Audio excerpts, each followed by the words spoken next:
Namaku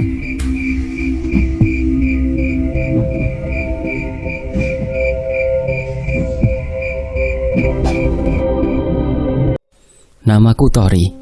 Aku lahir di lingkungan yang sederhana, bahkan di bawah kata cukup. Saat itu, ayahku ikut program transmigrasi sekitar tahun 1992, jika tidak salah. Ayahku pergi ke Jambi sebagai seorang transmigran. Ayahku seorang diri di Jambi hingga tahun 1995. Di Jambi, ayah sudah memiliki rumah, tanah, dan perkebunan. Ibuku pun diboyong ke Jambi, tetapi aku dan kakakku tetap di Jogja karena kami masih sekolah.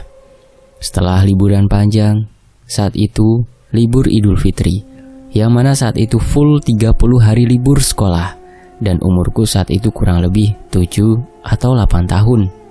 Aku juga bukanlah seorang anak yang cerdas. Ketika SD kelas 1, berhitung sampai 10 saja, aku tidak bisa dan pernah tidak naik kelas. Aku juga termasuk anak yang manja. Aku selalu berlindung di balik orang tuaku. Bahkan ketika kedua orang tuaku pergi ke Jambi, kakakku, Aris, yang menjagaku, dan dialah yang aku andalkan. Namun sifat manja dan ketidakmampuanku dalam segala hal sirna saat aku menginjak di tanah Jambi. Saat itu tahun 1996. Kira-kira umurku 9 tahun dan aku duduk di bangku kelas 3 SD. Seharusnya aku kelas 4, tapi karena tidak naik kelas, aku bertahan di kelas 3 SD. Saat itu, liburan panjang menjelang bulan Ramadan dan Lebaran. Ayah ibuku datang ke Jogja. Aku diajak ayah dan ibu ke Jambi. Walaupun Aris juga diajak, tetapi Aris menolak karena banyak kegiatan di kampung saat itu. Aku pun akhirnya dibawa ke Jambi. Suasana di Jambi saat itu jauh lebih pedesaan daripada di Jogja. Jarak dari rumah ke rumah masihlah sangat jauh, serta masih banyak pula pohon-pohon menjulang tinggi. Tetapi suasana itu adalah suasana terbaik yang tidak pernah lagi aku rasakan hingga kini. Di Jambi, saat itu aku mengenal 4 teman yang seumuran denganku. Aku lupa namanya. 3 anak laki-laki dan 1 anak perempuan. Kami cepat akrab dan sering bermain bersama, terutama saat azan asar tiba. Disitulah kami berburu kelinci, burung puyuh, ayam hutan, apapun yang kami temui, kecuali ular. Kami sering membawa hasil buruan kami, meskipun kami sering dimarahi orang tua kami. Tapi bagi kami, hal itu sangat menyenangkan. Apalagi momen ketika kami akan dimarahi, tiba-tiba kami menunjukkan sesuatu hasil tangkapan kami. Seketika orang tua diam, tidak jadi marah-marah. Genap 2 minggu aku berada di Jambi. Saat itu bulan Ramadan. Sore itu seperti biasa setelah asar, kami berburu di kebun depan rumahku. Masih banyak pohon besar, pohon bambu yang rimbun, tempat favorit buruan kami. Kadang kelinci, burung puyuh atau ayam hutan, dan tak jarang juga kami mendapati ular. Sore itu kami asyik kejar-kejaran dengan buruan kami hingga kami lupa waktu. Saat asyik-asyiknya seseorang memanggil namaku. "Tori, ayo pulang," panggil ibu Tori. Aku pulang dulu ya," pamit Tori kepada teman-temannya. Tak menghiraukan ucapan Tori, mereka tetap asyik kejar-kejaran dengan buruannya. Tidak berselang lama, mereka juga dijemput orang tua mereka masing-masing. "Mbak, lihat anak saya, Tori," tanya seorang pria bernama Ismail. "Tidak tahu, Mas. Tadi cuma ada mereka berempat," jawab salah satu orang tua mereka. "Tadi aku lihat Tori sudah dijemput ibunya, Pak," kata salah seorang anak perempuan. "Oh begitu, ya sudah, terima kasih." Ismail pun berlalu kembali ke rumahnya tanpa ada kecurigaan. Ketika maghrib menjelang, Mini, ibu Tori, pulang dari pengajian. "Loh, Tori di mana, Bu? Tadi katanya anak-anak sudah kamu jemput," kata Ismail. "Astagfirullah, Mas, kapan aku jemput? Dari tadi aku ikut pengajian, Mas," Jawab Mini panik. Ismail tak tinggal diam. Dia langsung pergi meninggalkan rumah mencari Tori. Mini harap cemas menunggu. Tidak mungkin Ismail mencari seorang diri. Dia pergi ke rumah Pak RT dan menceritakan apa yang terjadi. Beberapa warga berbondong-bondong ikut serta mencari Tori, membawa obor yang terbuat dari bambu serta kentongan. Disinilah semuanya mulai gempar. Ismail nekat mencari Tori dan tidak akan pulang sebelum Tori ditemukan. Pada saat itu memang kerap terjadi anak hilang tanpa sebab. Kepanikan luar biasa bisa dirasakan oleh kedua orang tuanya. Pencarian pun dimulai yang melibatkan banyak warga sekitar. Di suatu tempat berkumpulnya warga, dipimpin oleh RT setempat. Pak RT mencoba menenangkan Ismail. Sebelumnya sudah aku peringatkan, Mas, bahwa daerah sini itu rawan penculikan, terutama anak-anak yang dari wilayah lain. Tapi tidak apa-apa, pasti ketemu malam ini, Mas Mail, kata Pak RT menenangkan. Mereka berpencar malam itu sesudah maghrib, memanggil-manggil nama Tori sambil membunyikan kentongan, dan beberapa membawa obor yang terbuat dari bambu. Mini ditemani oleh ibu-ibu yang mendengar kabar bahwa Tori diculik. Hingga hampir tengah malam, Tori masih belum ditemukan. Mini hanya menangis dan beberapa kali pingsan. Jika lewat tengah malam anaknya tidak ditemukan, ada kemungkinan tidak bisa ditemukan lagi, kata salah seorang warga. Bicara apa kau ini, ha? Kau pikir anakku tidak akan bisa ditemukan lagi begitu? Dengan nada tinggi Ismail menjawab perkataan orang itu sambil mengacungkan goloknya. Sabar, Mas, sabar. Kita sedang berusaha mencari anak Mas sekarang. Tidak perlu tersulut emosi, kata Pak RT. Mereka kembali mencari Tori, meskipun hari sudah tengah malam lebih. Beberapa warga sudah banyak yang menyerah dan kembali pulang. Ismail tetap terus melakukan pencarian di dalam hutan seorang diri. Hingga subuh menjelang, Ismail keluar hutan dan kembali ke rumah dalam keadaan letih dan lesu. Melihat Ismail tidak menemukan Tori, Mini kembali menangis menjadi-jadi, lalu kembali pingsan. Aku sudah menghubungi orang pintar, Mas Mail. Nanti sore orangnya akan kesini, kata Pak RT. Terima kasih Pak RT. Hari ini saya mau ke Jogja. Kakeknya Tori harus tahu ini. Pagi itu Ismail langsung berangkat ke Jogja setelah mendapat tiket pesawat. Sampai di Jogja, kakek Tori, Mbah Sabar, marah besar. Kurang ajar, berani macam-macam dengan cucuku. Ayo Mail, berangkat sekarang. Mbah Sabar sangat marah mendengar cucunya telah hilang dan langsung berangkat ke Jambi hari itu juga. Sore harinya, pukul 18 waktu buka puasa, Ismail bersama Mbah Sabar sampai di Jambi. Pak, Tori hilang, Pak, kata Mini kepada Mbah Sabar. Tenang, Duk, nanti aku yang urus, jawab Mbah Sabar.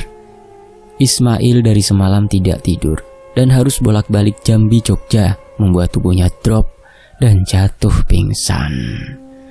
Sementara itu Mbah Sabar mendatangi rumah Pak RT menanyakan apa yang terjadi sebenarnya. Saya mertua Ismail, nama saya Sabar. Ingin tahu bagaimana bisa ada sosok yang menculik anak-anak, kata Mbah Sabar. Di tempat Pak RT juga sudah ada orang pintar yang sebelumnya dipanggil Pak RT, namanya Mbah Gun alias Guntur.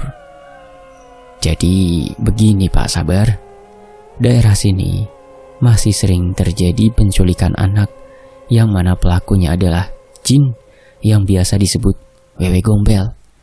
Wewe Gombel biasanya akan menyasar anak-anak yang bukan berasal dari sini. Meskipun kadang anak-anak sini juga pernah mengalami hal serupa seperti cucu Anda, jelas Mbah Gun. Akan saya cari itu makhluk, tak lebur dia, berani-beraninya menculik cucuku, gumam Mbah Sabar emosi.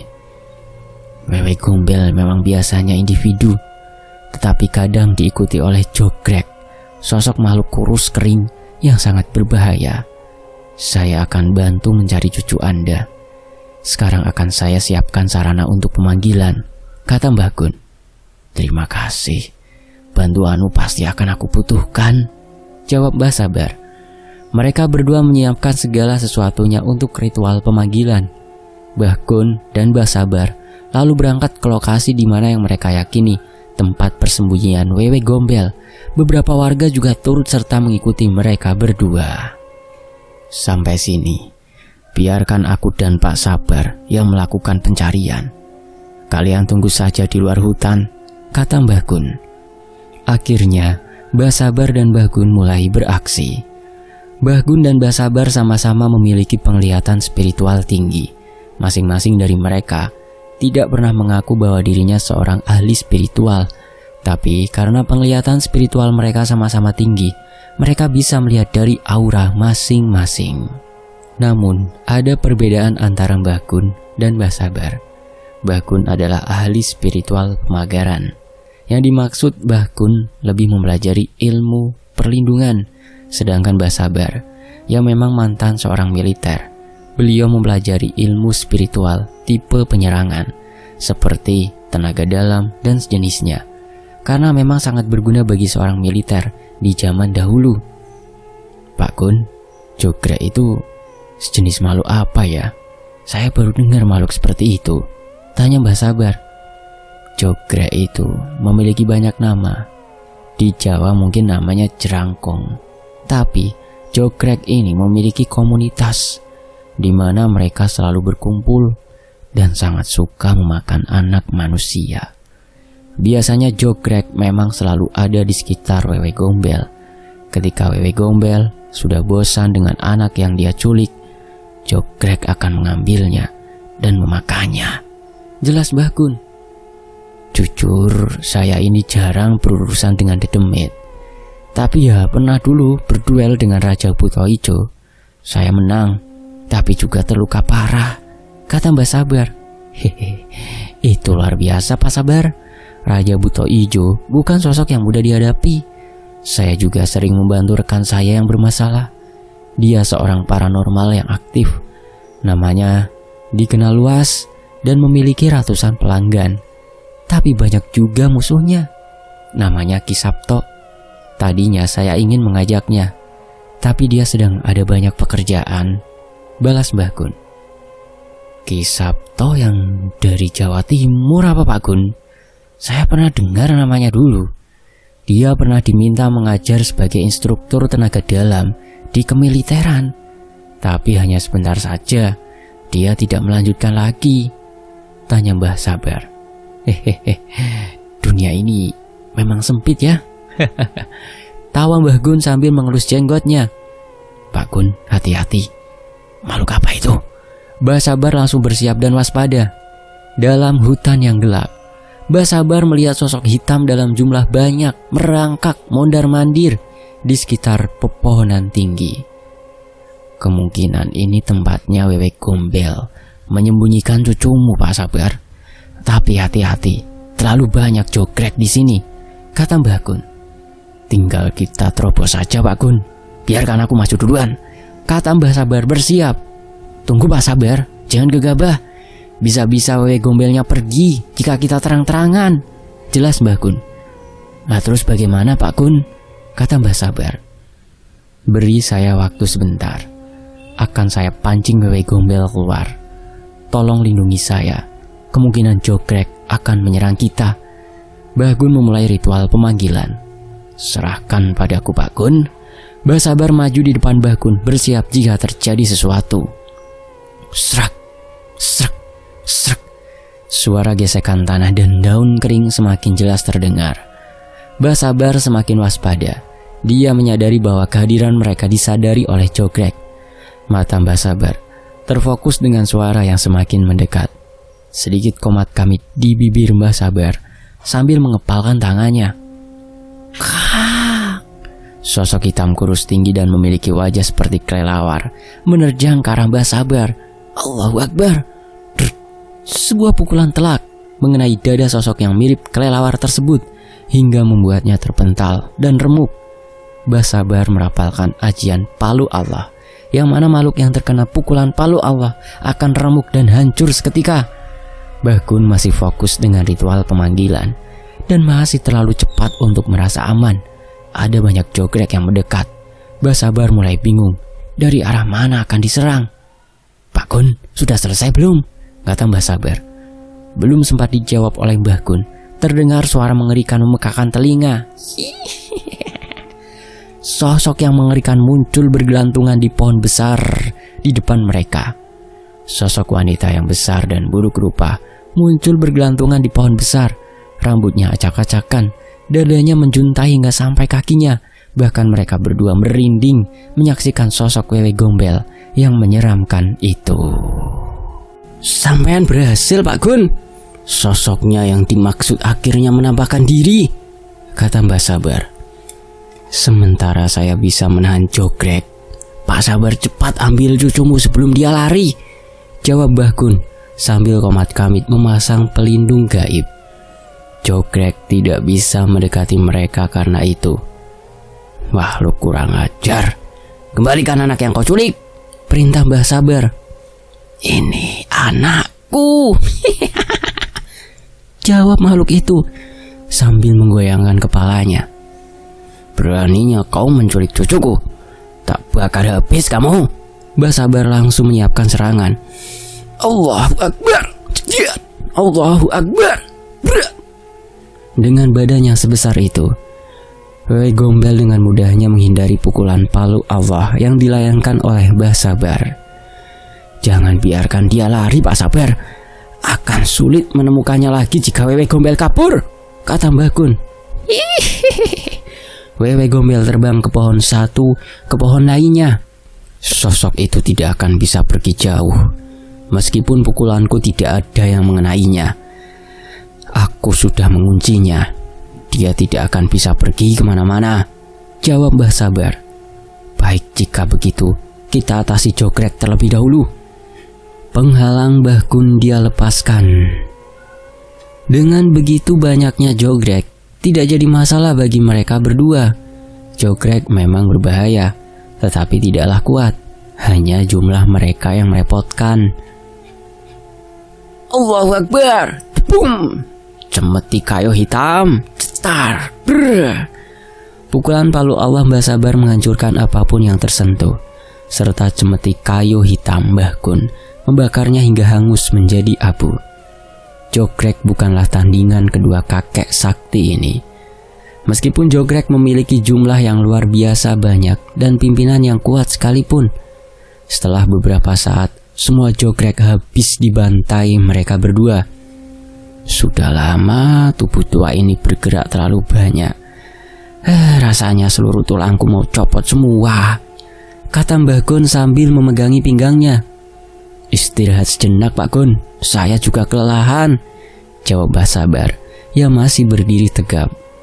Sepertinya sampean tidak selelah diriku Pak Sabar. Staminamu sungguh luar biasa, kagum Mbah Gun. Mungkin tubuh tua ini sudah terbiasa untuk bertempur dulunya. Kita istirahat sejenak Pak Gun. Wewe Gombel tidak akan bisa pergi jauh. Sambil duduk Mbah Sabar mengatakan. Usia Mbah Gun dan Mbah Sabar bisa dibilang seumuran. Saat itu Mbah Sabar berumur 70-an tahun. Meskipun umur mereka sama, tapi masa muda mereka memiliki pengalaman yang berbeda. Mbah Sabar unggul dalam hal fisiknya dikarenakan pelatihan yang dia jalani sewaktu di militer. Setelah cukup istirahatnya, mereka kembali melanjutkan perjalanan mencari Wewe Gombel. Perjalanan mereka semakin berat mengingat mereka sudah tidak muda lagi. Mbah Gun sebetulnya tidak ingin terlalu memaksakan diri, tetapi dia menemukan partner yang cocok baginya. Akhirnya, Mbah Gun memutuskan untuk menemani Mbah Sabar hingga akhir.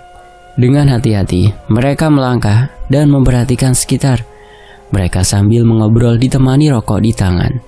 Meskipun baru mengenal sore tadi, mereka sudah seperti berkawan puluhan tahun.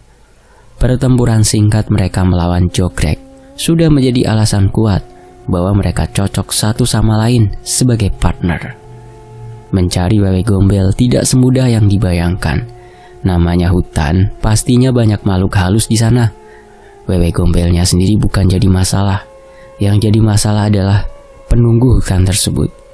Menurut pengakuan Mbah Kun, penunggu hutan yang mereka masuki salah satunya adalah siluman ular, manusia berkepala kambing, dan yang paling berbahaya adalah Panglima Maung, salah satu penjaga Raja Kayu Hitam. Raja Kayu Hitam sendiri adalah Raja Jambi zaman dahulu, dan Mbah Gun merupakan keturunan dari Raja Kayu Hitam. Cemeti Kayu Hitam adalah salah satu pusaka peninggalan Raja Kayu Hitam. Konon, Raja Kayu Hitam memiliki beberapa panglima kuat dari bangsa Jin. Setelah Raja Kayu Hitam wafat, para panglimanya menyebar ke tanah Jambi. Salah satunya berada di hutan di mana Mbah Gun berada, yang bernama Panglima Maung. Seperti yang dikatakan Mbah Gun, apa yang dikhawatirkan Mbah Gun terjadi. Mereka menemukan sebuah gua besar dan berencana untuk melewatinya saja. Tetapi, berhenti manusia. Shh. Kalian memasuki wilayahku. Pergilah. Shh. Kata siluman ular yang sedang melilit di pohon-pohon besar. Kami tidak bermaksud ingin menyinggungmu. Kami mencari makhluk rendahan yang telah menculik cucuku, jawab Mbah Sabar. Percayalah, tidak ada makhluk rendahan yang berani melewati wilayahku. Cari jalan lain dan pergi dari wilayahku, manusia, ancam siluman ular. Mbah Gun dan Mbah Sabar tidak ingin memperbanyak masalah. Mereka akhirnya memilih jalan memutar, meninggalkan wilayah siluman ular. Seandainya orang biasa yang tidak sengaja menginjak wilayah siluman ular, pastinya akan langsung dimangsa oleh ular besar tadi. Setidaknya siluman ular tadi juga tidak ingin punya masalah dengan kedua kakek tersebut. Seharusnya Wewe Gombel itu tidak akan bisa bersembunyi lagi. Di mana menurutmu dia berada, Pak Gun? Tanya Mbah Sabar. Menurut saya, kawasan hutan ini yang memiliki pohon besar ada banyak. Kita pergi ke utara, Pak Sabar. Saya yakin pasti di sana, jawab Mbah Gun. Masih dalam keadaan waspada, mereka mendekati pohon besar yang diyakini Wewe Gombel singgah. Dan benar saja, sosok Wewe Gombel yang dimaksud sedang bergelantungan di pohon. Kali ini kau tidak akan bisa kabur. Kembalikan cucuku, atau kulebur kau, ancam Mbah Sabar. Ini anakku, hihi, balas sosok itu dengan tawa yang mengerikan. Akan saya tahan dia, Pak Sabar. Langsung serang sekuat tenaga, kata Mbah Gun. Mbah Sabar komat kamit sambil bersiap untuk menyerang. Mbah Gun dengan segala upaya menahan Wewe Gombel supaya tidak lari. Ada suatu ilmu di mana seorang bisa mengunci bangsa jin supaya mereka terjebak di dunia manusia. Ilmu tersebut juga bisa menahan jin untuk membatasi gerakannya. Mbah Sabar konsentrasi, bersiap untuk menyerang. Niat ingsun aji ku badar geni. Allahu Akbar. Terus, bliat. Ampun. Terlambat bagimu makhluk terkutuk, kata Mbah Sabar. Bola api menerjang Wewe Gombel hingga membuatnya terbakar habis.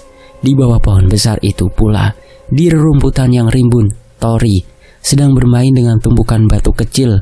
Mbah Sabar langsung menghampiri Tori. Le, sedang apa kamu di sini? Tanya Mbah Sabar dengan senyum. Sejenak Tori bingung memperhatikan sekelilingnya. Tadi aku lagi sama ibu, Mbah. Ibu di mana ya? Jawab Tori polos. Ayo ikut Mbah, ibumu menunggu di rumah, kata Mbah Sabar lega melihat cucunya baik-baik saja. Anak hebat. Syukurlah cucumu baik-baik saja, Pak Sabar. Hehehe, kata Mbah Gun. Terima kasih, Pak Gun. Berkat bantuanmu juga cucuku bisa ditemukan tepat waktu, jawab Mbah Sabar. Sebetulnya kedua kakek itu menyadari sesuatu yang berbeda dengan Tori, terutama Mbah Sabar yang paling mengerti tentang cucunya. Mereka tidak banyak bicara lagi dan ingin segera keluar dari hutan itu. Meskipun Tori sudah ditemukan, tidak bisa dihindari bahwa mereka dalam keadaan bahaya. Ada 3 kondisi yang dialami seorang anak ketika dibawa atau diculik oleh makhluk halus, entah itu wewe gombel, kuntilanak, atau sejenisnya. Kondisi yang pertama, 1. Seorang anak yang dibawa makhluk halus akan selamat apabila ditemukan sebelum tengah malam. Dalam proses ini, sang anak akan diajak jalan-jalan ke tempat di mana disukai anak-anak. Kesadaran anak ini masih stabil dan masih menjadi dirinya sendiri. Kondisi yang kedua, setelah anak ini diajak ke tempat kesukaannya, makhluk halus akan memberikan makan dan minum. Disinilah titik rawan bagi anak tersebut. Anak yang makan dan minum yang diberikan oleh makhluk halus akan mulai kehilangan kesadarannya. Di titik ini, jika anak yang diculik makhluk halus baru ditemukan, biasanya sudah lewat tengah malam, anak akan linglung, bisu, bahkan akan mengalami gangguan jiwa permanen yang sulit untuk disembuhkan. Kondisi yang ketiga, jika anak yang diculik makhluk halus baru ditemukan lebih dari 24 jam atau lewat 1 malam, dipastikan sang anak sudah tidak bernyawa. Anak tersebut sudah menyatu dengan bangsa jin dan menjadi siluman. Lalu biasanya yang ditemukan hanya wadah kosong yang mirip seperti anak yang dimaksud. Di antara ketiga kondisi di atas tidak terjadi pada Tori. Tapi ada satu kondisi istimewa di mana seorang anak diculik makhluk halus justru mengalami perubahan positif yang luar biasa. Kejadian ini bisa dibilang sangat langka. Mungkin baru Tori saja yang pernah mengalaminya. Meskipun dibilang kondisi istimewa yang langka, bukan berarti tidak memiliki resiko. Kondisi ini menciptakan sebuah energi spiritual yang mengalir di seluruh tubuh Tori, layaknya seorang spiritual ahli. Bahkan seorang anak indigo tidak bisa dibandingkan dengan kondisi tersebut. Anggapnya seperti ini. Seorang anak indigo itu sama halnya seperti orang yang baru belajar spiritual. Sedangkan kondisi istimewa yang dialami pada Tori memiliki energi spiritual sama seperti seorang ahli spiritual bahkan di atasnya. Namun, karena besarnya energi spiritual yang dimiliki Tori, justru ini berbahaya bagi Tori. Memiliki energi spiritual yang besar, tetapi tidak memiliki landasan spiritual yang kuat, membuat Tori menjadi incaran jin-jin jahat. Nah, disinilah kedua kakek saat itu tidak menyadari bahwa mereka sedang membawa bom waktu yang kapan saja bisa meledakkan mereka. Mbah, itu siapa mbah? Kata Tori. Oh, ini Mbah Kun, kawan mbah. Ayo salim. Perintah Mbah Kun. Bocah hebat. Entah karena kamu ini cucu Pak Sabar atau memang kamu ini anak yang spesial. Kata Mbah Gun sambil mengusap kepala Tori. Mereka tidak sadar bahwa bahaya mengintai. Pak Gun merasakan juga ada yang aneh dengan cucuku? Tanya Mbah Sabar. Ini bukan hal aneh Pak Sabar. Justru ini hal yang luar biasa. Lihatlah cucumu baik-baik saja.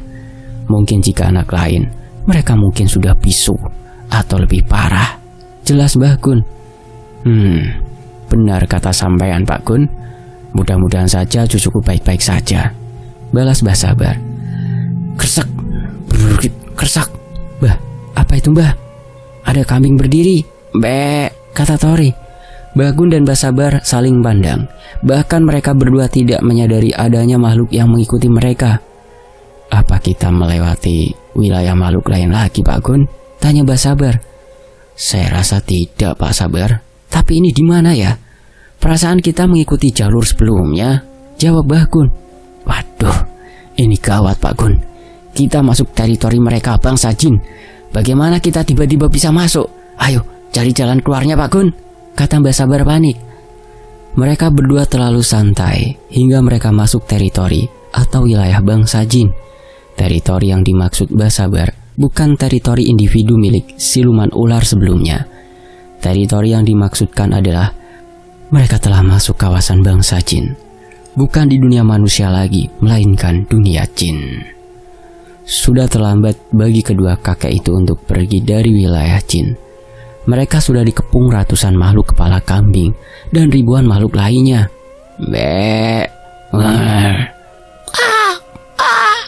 Berbagai macam suara mengelilingi mereka. Mbah Sabar semakin bingung. harus bertahan sambil melindungi Tori di saat kebingungan melanda. Beberapa makhluk bersayap menyerang mereka. Kak! Star! Pak Sabar, awas! Dia! Kak! Pukulan fatal hampir saja mengenai Mbah Sabar. Untungnya masih sempat beliau tangkis.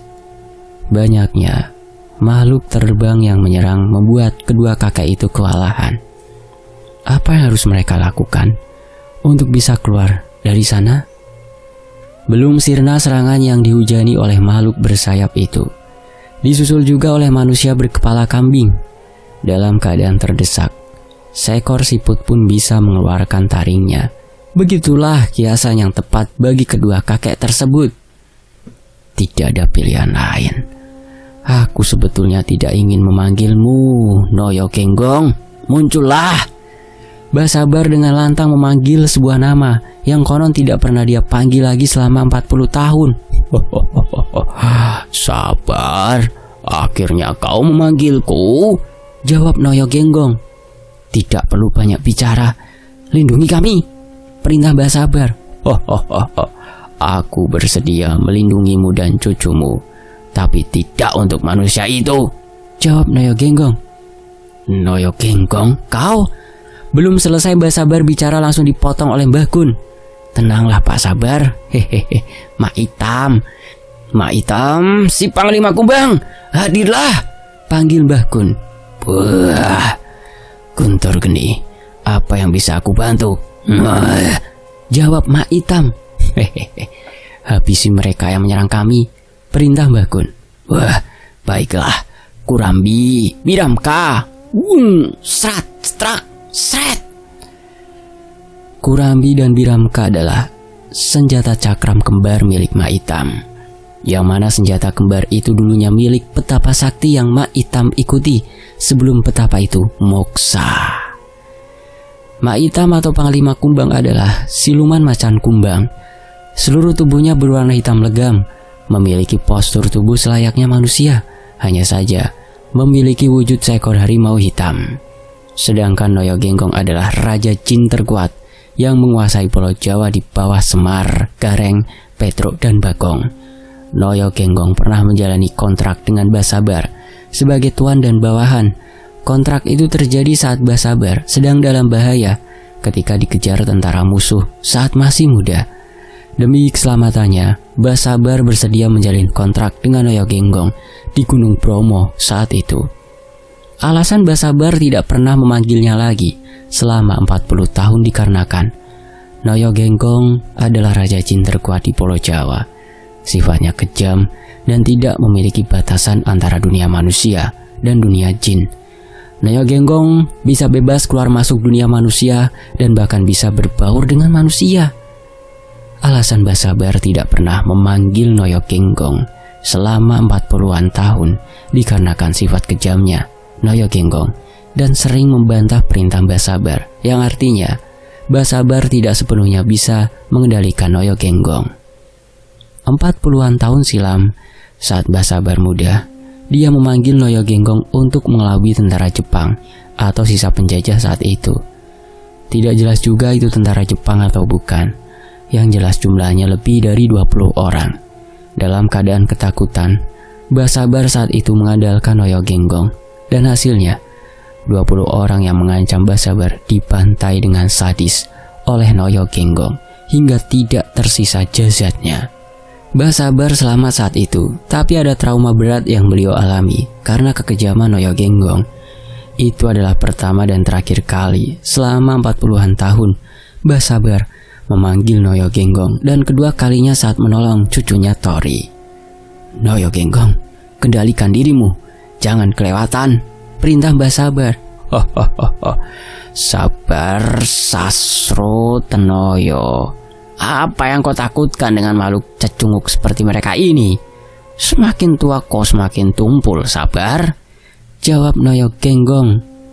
Diam, cukup lindungi kami, jangan bertindak seenaknya, kata Mbah Sabar. Oh, baik-baik. Aku mungkin lebih terhibur jika melawan macan hitam itu, kata Noyo Genggong. Jangan sembarangan, Noyo Genggong. Jika kau berani macam-macam dengannya, atau kawanku di sana, aku akan langsung bunuh diri, ancam Mbah Sabar. Oh, sabar, baiklah, aku akan diam melindungi kalian, jawab Noyo Genggong patuh. Ratusan bahkan lebih makhluk yang menyerang mereka. Tidak ada satupun yang bisa mendekat. Semuanya dibabat habis oleh Mak Itam seorang diri. Kedua senjata Mak Itam menyerang tanpa meleset sedikit pun. Meskipun unggul, kegaduhan di alam gaib membangunkan sosok kuat yang membuat mereka tambah sulit untuk keluar dari teritori bangsa jin. Kegaduhan yang ditimbulkan di dunia jin tentu akan menarik makhluk yang berada di sana mendekat. Tentunya, ada juga yang terganggu dengan kegaduhan tersebut. Saat itu adalah pertama kalinya aku, Tori, memasuki dunia jin. Aku terkejut, takjub hingga tidak bisa berkata-kata. Aku memang takut luar biasa saat itu, saat makhluk-makhluk menyeramkan mendekati kami. Aku seperti masuk ke dalam dunia dongeng. Langit yang gelap, berwarna kemerahan, berbagai makhluk berterbangan di atas langit, dengan berbagai bentuk yang unik, seperti naga, kuda terbang, ikan terbang, dan banyak makhluk yang tidak pernah aku temui sebelumnya. Apa yang aku imajinasikan saat itu benar-benar ada di sana. Di saat Mbah Sabar dan Mbah Gun bertahan dari serangan para makhluk yang ada, aku justru menikmati pemandangan di sana saat itu. Pembantaian yang dilakukan Mak Itam saat itu seperti aku sedang menonton film anime Megaloman secara langsung. Takut tetap aku rasakan, tapi melihat aksi Mbah Sabar dan Mbah Gun membuatku ingin menjadi jagoan seperti mereka. Itu hanya harapan diriku waktu kecil, melihat sesuatu yang aku anggap keren. Seketika sunyi, berdiri tegap layaknya seorang pendekar, Mak Itam, seekor macan kumbang berdiri di tumpukan mayat musuhnya. Kedua tangannya memegang dua buah cakram kembar, membuktikan bahwa dia tak terkalahkan. Lumayan untuk seekor siluman macan kumbang, tapi ini menjadi membosankan, Sabar. Apa boleh aku acak-acak kawasan ini? Kata Noyo Genggong. Tidak usah banyak bertingkah, Noyo Genggong. Diamlah, dengarkan perintahku, jawab Mbah Sabar. Kau tidak seru sama sekali, Sabar Sastro Tenoyo. Sudahlah, terserah kau. Sambil menggerutu, Noyo Genggong duduk dengan santainya. Pak Sabar, kenapa tiba-tiba menjadi hening? Kata Mbah Gun. Apa ada yang salah? Aku pun tidak tahu, Pak Gun. Lebih baik cari kesempatan untuk keluar dari sini, jawab Mbah Sabar. Lebih baik jangan bergerak, Sabar, jika masih sayang nyawamu. Noyo Genggong tiba-tiba berdiri waspada. Mbah Sabar percaya dengan ucapan Noyo Genggong. Jin sekelas dirinya bisa waspada tentu membuat Mbah Sabar tidak berani melangkahkan kakinya. Keheningan saat itu memang terasa berbeda, seperti tidak ada kehidupan sama sekali. Benar-benar hening, mencengkram, bahkan angin sekalipun segan untuk berhembus. Serak, serang. Mak Itam yang dari tadi waspada, tiba-tiba diserang oleh sosok yang datang tanpa kami sadari. Mak Itam masih bisa menangkis serangan meskipun terpental beberapa langkah.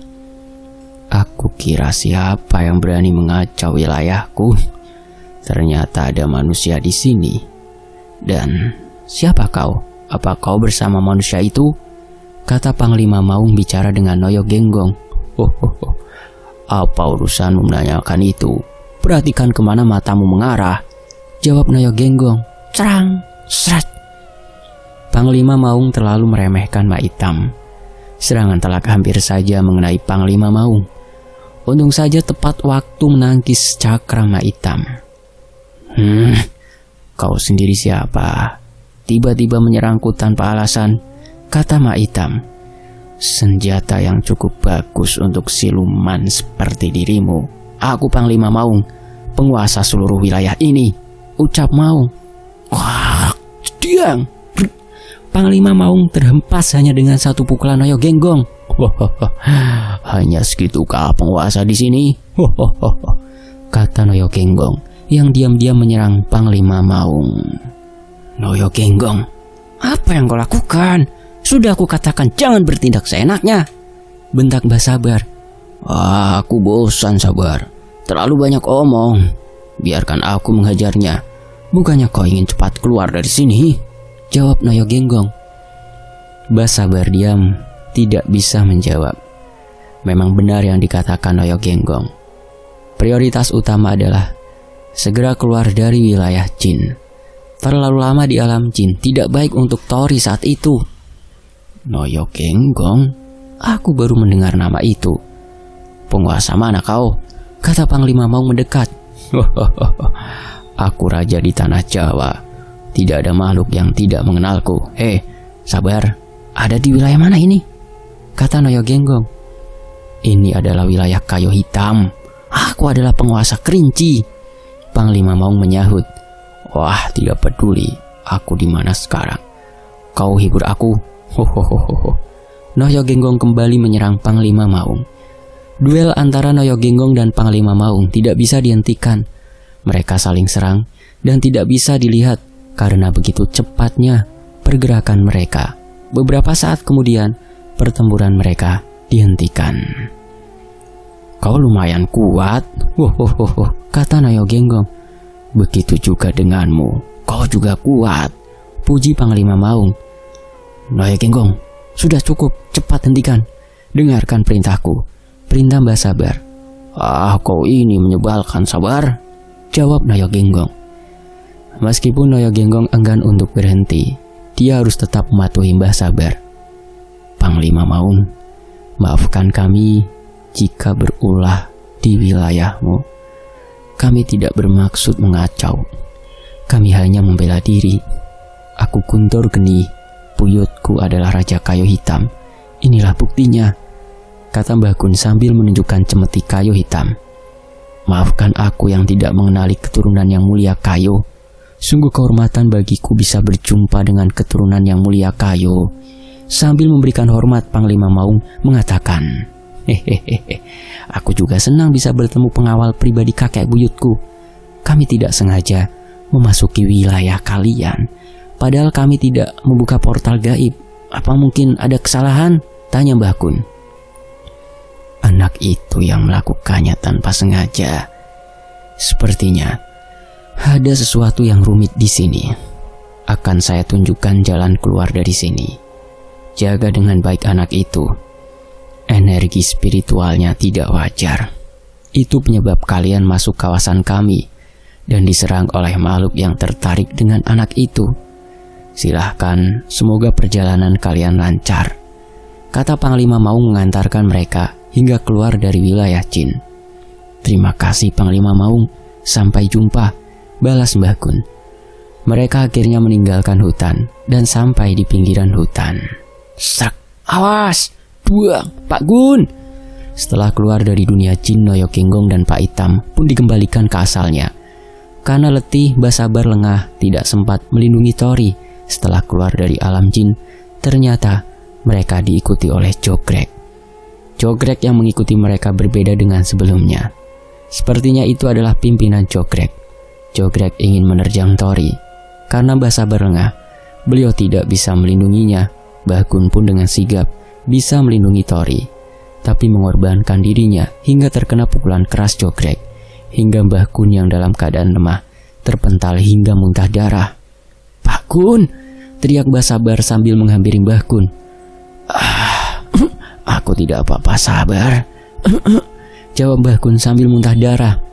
Lukamu parah Pak Gun, tunggu di sini. Tori tetap dengan bersama Mbah Gun.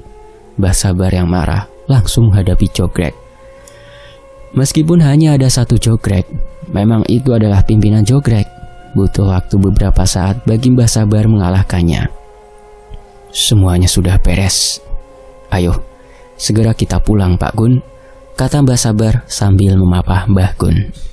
Setelah keluar hutan, warga sudah menunggu. Saat itu hari akan menjelang subuh. Sorakan takbir bergema, kentongan berbunyi bersahutan. Allahu Akbar, Allahu Akbar, anaknya ditemukan. Berisik suara warga yang menyuaraki. Kebanggaan bagi Mbah Sabar dan Mbah Gun bahwa misi penyelamatan mereka berhasil. Mini yang mendengar bahwa anaknya telah ditemukan langsung berlari menghampiri Tori, memeluknya, dan menangis syukur. Diikuti ibu-ibu di samping Minnie. Tori yang tadinya tidak sedikit pun menangis, bahkan ketika berada di pertempuran di alam gaib, saat itu ikut menangis karena suasana di sekelilingnya. Bahgun segera dibawa ke tempat pengobatan karena luka dalam yang serius. Setelah kejadian itu, Minnie tidak ingin Tori lebih lama di Jambi. 2 hari setelah kejadian itu, Ismail dan Minnie pulang ke Jogja, sedangkan Mbah Sabar masih di Jambi menunggu Mbah Gun hingga kembali pulih. Setelah Tori dan orang tuanya di Jogja tinggal di rumah Mbah Sabar, kejadian mengkhawatirkan selalu muncul di sekitar Tori, bahkan Ismail dan Minnie ketakutan. Setiap malam tiba, rumah yang ditinggali Tori bergetar hebat, seperti gempa. Itu terjadi setiap malam, tepat pukul 12 malam. Penampakan demi penampakan selalu menghantui seisi rumah. Hanya nenek dan kakak Tori yang tidak takut. Ismail dan Minnie sangat ketakutan hingga mereka memutuskan untuk kembali ke Jambi. Bahkan belum ada genap 1 minggu di Jogja. Tori tetap di Jogja bersama nenek dan Aris. Mereka sudah terbiasa dengan hal mistis karena aktivitas Mbah Sabar yang memang berkecimpung di dunia klinik. Mbah Sabar sendiri masih di Jambi, hampir 1 minggu menunggu Mbah Gun yang sedang sakit parah dan tidak ada perubahan, malah semakin parah. Pak Sabar, seandainya aku mengenalmu masih muda, kita pasti banyak menghabiskan waktu bersama bertualang di jagat lembut. Kata Mbah Gun lemah. Kita masih bisa bertualang nanti Pak Gun, setelah sampean sembuh, hibur Mbah Sabar. Hehehe. Aku sepertinya tidak kuat lagi Pak Sabar. Aku punya seorang cucu angkat. Dia adalah anaknya Ki Sabto. Dia sudah seperti cucuku sendiri, namanya Jaka. Semoga cucumu ditakdirkan bisa bertemu cucuku Pak Sabar, dan mereka bisa menjadi partner yang kuat untuk membela, membantu, menolong bagi yang membutuhkan, dan bertualang di dunia lembut. Pak Sabar tidak perlu kasih tahu ke cucumu tentang ini. Biarkan takdir yang menemukan mereka. Lindungi cucumu dengan baik selama kau hidup Pak Sabar. Aku pamit duluan. Terima kasih. Pak Gun, Pak Gun. Genap 7 hari setelah Tori ditemukan, Mbah Gun alias Guntur Geni meninggal dunia di umur 73 tahun karena luka dalam yang diderita. Mbah Sabar sungguh sangat kehilangan. Jika bukan karena pengorbanan Mbah Gun, mungkin cucunya tidak bisa diselamatkan. Setelah Mbah Sabar pulang ke Jogja, dia langsung memeluk Tori dan matanya berkaca-kaca. Saat itu Tori tidak mengerti. Masih belum mengerti bahwa hidupnya sebetulnya diselamatkan oleh Mbah Gun. Setelah itu, Tori menjadi anak yang cerdas. Tapi Tori menjadi anak pendiam sehingga dijauhi teman sebayanya. Saat kenaikan kelas 4 SD, ada anak baru dari Gunung Kidul, namanya Desta. Disinilah perjalanan baru mereka dimulai. Kepergian Mbah Gun meninggalkan duka tersendiri bagi sebagian orang yang mengenalnya, terutama bagi Jaka kecil yang kesehariannya lebih sering bersama Mbah Gun daripada ayahnya sendiri. Begitu juga dengan Mak Itam, si Panglima Kumbang. Dia harus kehilangan lagi sosok manusia yang berarti baginya. Panglima Kumbang cukup terpukul dan dia bersumpah tidak akan mencari tuan lagi. Dia berniat berkelana seorang diri, bertempur untuk dirinya sendiri dan menjadi khodam tanpa tuan. Selesai. Nantikan kisah Tori dalam Bumi Perkemahan, yang di situ Tori dan temannya Desta penasaran dengan hal-hal yang gaib sampai dia pergi ke sebuah kali. Teman-temannya pada asik main api unggun. Ini 2 orang bocah malah penasaran dengan hal gaib dan akhirnya diajak oleh Nini Pelet atau kuntilanak yang kekuatannya tinggi, tidak seperti kuntilanak-kuntilanak lainnya. Nantikan keseruannya ya, hanya di Fakta Sejarah. Demikianlah dari tulisan Sinta Diari. Terima kasih Kak Sinta dan terima kasih teman-teman sudah menyimak di Fakta Sejarah. Saya pamit, wassalamualaikum warahmatullahi wabarakatuh. Sampai jumpa.